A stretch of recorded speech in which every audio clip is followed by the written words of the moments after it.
सोलापूर विधान परिषद निवडणुकीच्या अनुषंगानं जिल्हा प्रशासनाकडून मार्गदर्शक सूचना जारी करण्यात आल्या.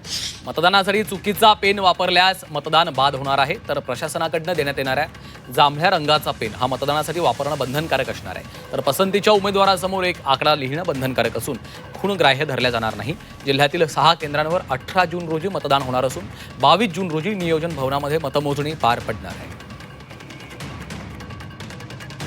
पूर्ण सोलापूरमध्ये 6 मतदान केंद्र असणार आहेत.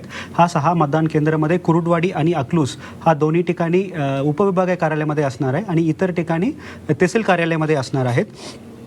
या व्यतिरिक्त सगळ्या उमेदवारांच्या 2 उमेदवारांच्या आणि सगळ्या मतदारांच्या विनंती आहे की आपला जे काही पसंती क्रमांक आहे तो अंकात लिहिणे अपेक्षित आहेत. आपल्याला अंकात लिहिण्याच्या बाहेर कशा पद्धतीने मतदान करायचे तो सुद्धा बाहेर बोर्डमध्ये लावण्यात येईल. या व्यतिरिक्त मतदान केंद्राच्या आतमध्ये कोणतेही इलेक्ट्रॉनिक गॅजेट आणि पेन घेऊन जाण्याच्या अनुमती नाही आहे.